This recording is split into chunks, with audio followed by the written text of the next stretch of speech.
Today we're going to be benchmarking the performance difference between Sim Update 4 and Sim Update 5. But first, a quick reminder. Once you've completed your update, from the main menu choose Profile, then Content Manager. Check for further updates and installations required and tick the box accordingly. From the top right, select All and commence your download. This will ensure you fully update to Sim Update 5. Welcome to the SimHanger channel. My name's Mark and let's get started. Regular subscribers will be familiar with my stress test. We're in Chicago at Meigs Field, and Meigs Field is an add-on scenery package, and it's available through Z Design Studios. I'll leave links to my review in the notes below. We're also in the Beechcraft Bonanza G36, high level of detail and PBR rendering, as well as two G1000 Garmins in the cockpit to add load to the system. This video is a follow-up to the pre-release video I did earlier, link in the notes below. The weather is preset to few clouds and photogrammetry is on. It's 10 o'clock in the morning, so I'm getting a good cast of shadows and plenty of water around for reflections. I'm using an i9-10900K and a 3090 NVIDIA graphics card.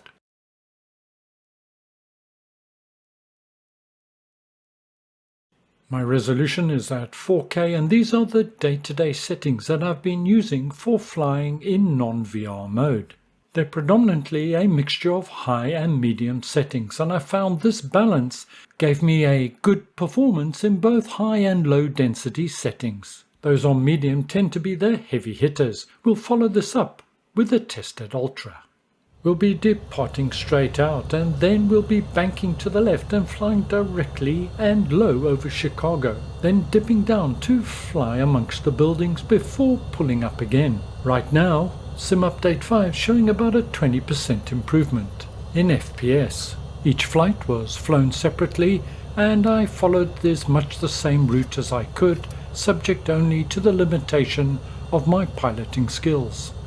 There's quite a lot going on here memory-wise. Let's just take a closer look quickly. Not only has Sim Update 5 giving us a better frame rate, but it's using far less memory as well. CPU-wise, we can see Sim Update 5's using about 4.5 gigs of memory, compared to nearly 12 on Sim Update 4. On the GPU side, it's a similar story. Sim Update 5 at just over 4 gigs, compared to nearly 8 gigs on Sim Update 4. This is going to be great news for those with mid-level systems and mid-level GPU cards. Talking just percentage terms, you're likely to see a bigger improvement than what the higher-end cards are achieving.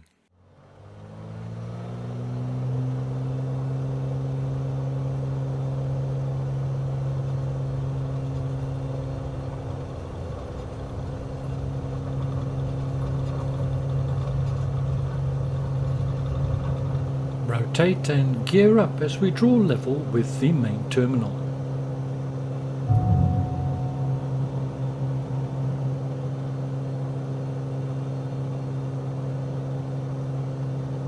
Flaps up, and I look to the left to look at the ships and boats in the quay. I'll now come back on the throttle and the prop. I don't need to climb too high, I just want to fly over the top of the buildings in Chicago. The fact that I'm recording this should not have a material or significant impact on percentage performance difference. You may notice that the G1000 panels are slightly different, and that's because Sim Update 5 is using the free working title update. We're now approaching Chicago. We'll shortly be banking to the left, and as we do, we'll glance down and have a look at the boats and ships. Currently about a 14 frames per second improvement in Sim Update 5. That's pretty massive by anybody's measurement. We're now going to level off and follow the waterway down, and as we approach these higher buildings, we're going to peer to the left and just have a look at some of Chicago before beginning a descent through the buildings. 500. This is the point probably of most stress on the system, and I'm getting about 15 or 16 frames per second improvement. GPU memory at the moment is about 4.5 gigs on Sim Update 5 compared to 9 on the older system. CPU memory is over 13 gigs on SimUpdate 4 but hasn't gone over 4.5 on SimUpdate 5. Now time just to gain a little bit of altitude as we have a look at the buildings as we fly over them. Well, based on this, Asobo and Microsoft have certainly delivered on their promise. In short, a fantastic achievement overall.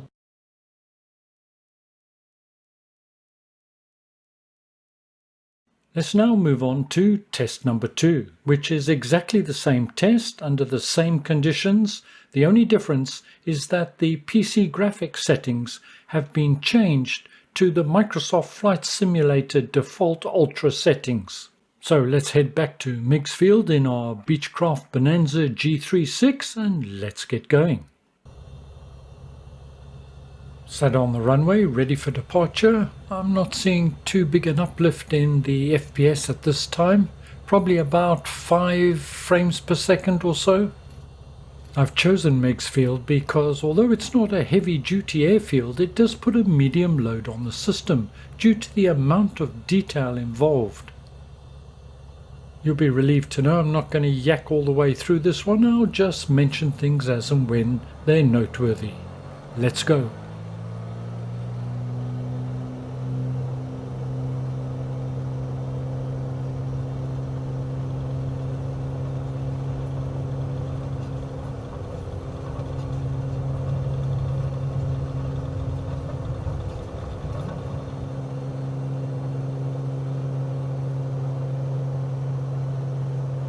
SimUpdate 5 now starting to show its mettle with the frame rate variance anything between 8 and 12 FPS.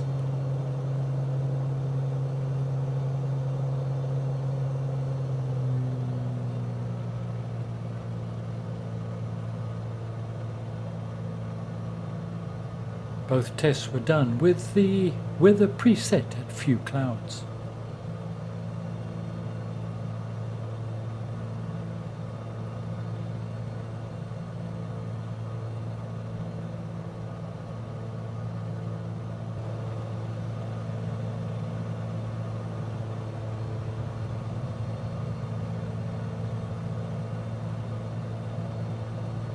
Now banking left towards Chicago downtown.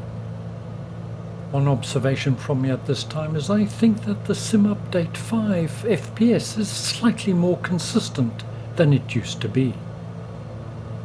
SimUpdate 5 so smooth it's hard to believe all the settings are at Ultra.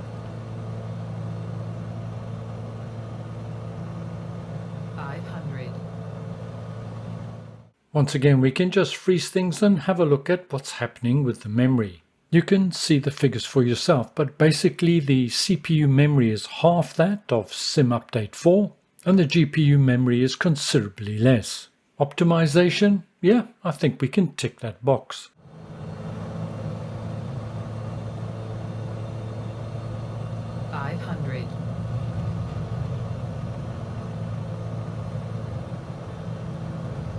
System's now under load and the FPS improvement 15 to 17 FPS.